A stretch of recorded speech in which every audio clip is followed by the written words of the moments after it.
Just a few months ago, I bought a brand new .308 Winchester bolt-action rifle, and that is my Accuracy International AXSA. You may have seen me use that in one of my previous videos.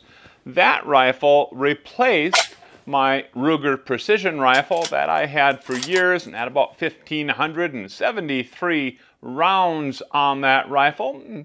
I just wanted to buy a new rifle, step that up a little bit, and so I bought that Accuracy International rifle. Now, many of you are going to be in similar situations. Got a new rifle. Maybe it's a .308, 6.5 Creedmoor, whatever it happens to be. And if you're a reloader, you might be interested in fast-tracking it to an excellent high-precision round for your new rifle. Now, I knew that this .308 Winchester Accuracy International might shoot the Sierra tipped Match King bullets just as well as the Ruger precision rifle did. In fact, that 168 grain Sierra tipped Match King rifle was unbeatable in my Ruger precision rifle. It gave me the best groups of any bullet, and very, very consistently gave me those good groups. Now, the groups weren't fantastic, but they were good groups and better than anything else that I could have reloaded for or that I bought as factory ammo.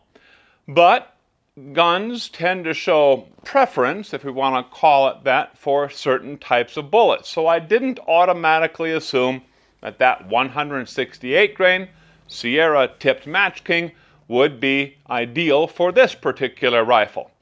Now, instead of going the long way around and purchase or use workup loads for a bunch of different 168 grain bullets, in fact, I also considered and tried the 175 grain bullets and some other bullets in between. But rather than work up loads for every single bullet I think might be a good bullet, I decided to fast track it a little bit. And the approach here is to purchase factory ammo. And for me, I decided I'm going to try to stick with about that 168 grain range. So what I did is I shot my Sierra tipped Match Kings. They did okay. And I also bought and shot a factory box of 168 grain Sierra Match Kings, not the tipped variety. I purchased two different Hornady loads. This is Hornady Match in the 168 grain ELD match, Hornady Black 168 grain AMAX bullet, and I happen to have and actually purchased some more of the Lapua Skinner 167 grain bullets, open tip match. Now, I shot all of these, and what's interesting about that Accuracy International rifle, none of these bullets, none of these loads that I shot in it so far has given me more than 1 MOA. In fact, none of them even hit 1 MOA. Every one of the 5-shot groups that I fired were sub-MOA, and many of them half MOA. But I shot probably, or one of the best groups I've ever shot in my entire life with this Lapua ammo right here. Just a quarter MOA group, 100 yards, 5-shot group, just fantastic. And the rest of them, good, certainly good, half MOA, right around there, but not like that Lapua. In fact, I shot a couple of groups, and that Lapua 167 grain Skinner bullets, just fantastic. That Accuracy International rifle really likes that ammo, that bullet. So I found something I think I'd like to reload for, and maybe, oftentimes, I can make it even better because I can fine-tune it to my particular rifle. That's what I call reverse engineering factory ammo. Now, a word of warning here. There's a couple of things that you can learn from that factory ammo that you can then emulate, replicate, duplicate in your reloads, but do not pull one of those bullets, dump out the powder and look at it and say, oh boy, I know that is 1, 2, 3, 4 powder made by such and such a company. I know that's what that is, and I can weigh it, and it's such a powdered charge, and that's what I'm going to do. Don't do that. That's dangerous, that's foolish, that is silly. You don't have to do that. There's 2 pieces of equipment that are necessary once you find a bullet that your rifle really likes. And the first piece of equipment is something like this. This is a bullet comparator. I bought a second anvil for this to get a good, consistent reading. This is a bullet comparator, and what I can measure with this is the cartridge base to ogive length on that factory ammo that worked out so well. CBTO is really important to affecting good accuracy, or precision I should really say, in any load that you're going to be putting together. I know that is not reloader's voodoo, that is the real deal.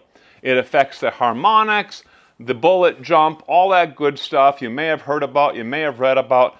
So that is a very good measurement to make. What was Lapua using as the CBTO for those bullets, those rounds that shot so well in my rifle?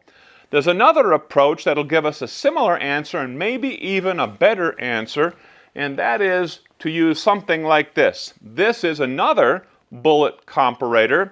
It is made by Accuracy One. I just picked this up maybe just a couple weeks ago, actually. Got it mounted here.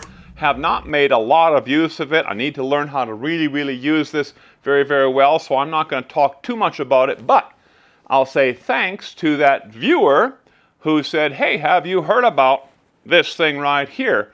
And maybe you want to use that instead. Now, what's the difference between this bullet comparator and this bullet comparator? Well, they look different, no doubt about that, but the approach is actually quite different.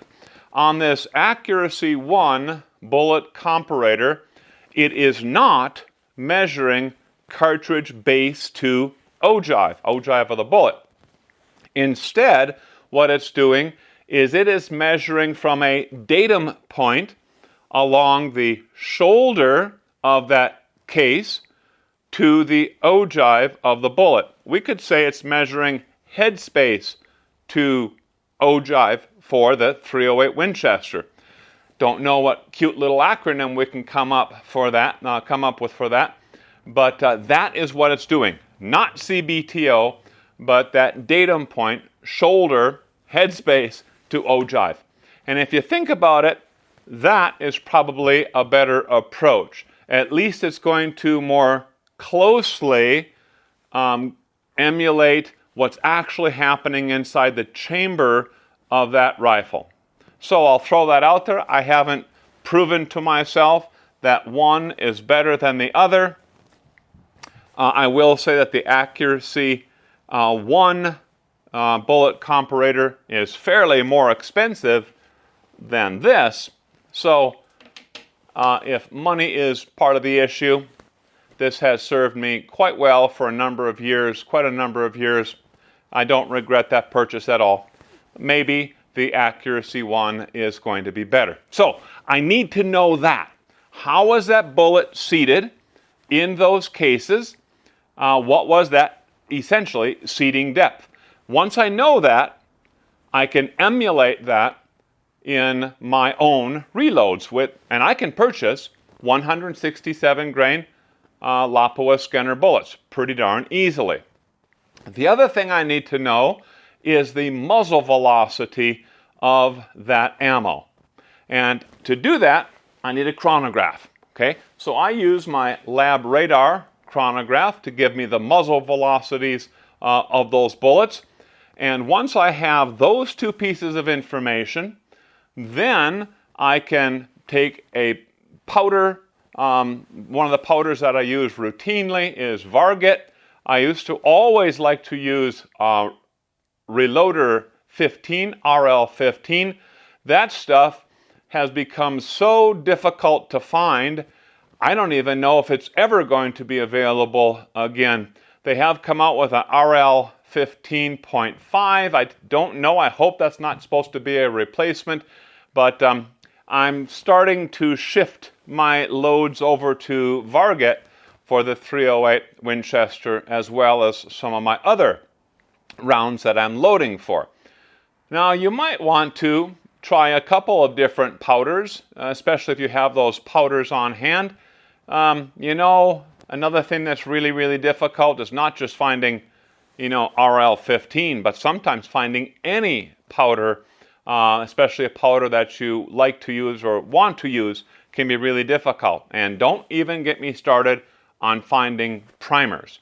Just use the best primer that you can, the best primer that you have available or can get your hands on, and you should be fine.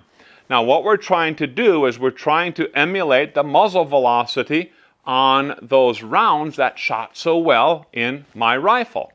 It may not be the exact same muzzle velocity. You might be able to push it a little faster and achieve even better results. You may need to slow it down a little bit and achieve even better results. That's going to take a little bit of experimentation. That's part of the fun of reloading in the first place. That's that fine tuning of the load for your particular rifle. So, to recap then, if you want to emulate a factory load that shoots well on your rifle, number one, make sure that you can purchase that particular bullet as a reloading component. Number two, determine the cartridge base to ogive or the bullet seating depth using a bullet comparator of your choice. Number three, determine the muzzle velocity of that ammo, and with your reload, working up that load carefully, just as normal. You're going to watch for problems with pressure, those sort of things. But the third step then is to achieve the same muzzle velocity as you were getting with that factory ammo. Maybe a little bit slower, maybe a little bit faster, because that may end up being even better in your rifle. Well, that's just a couple of quick tips for you there. Thanks a bunch for watching, and I hope you'll tune in again to our extreme reloading.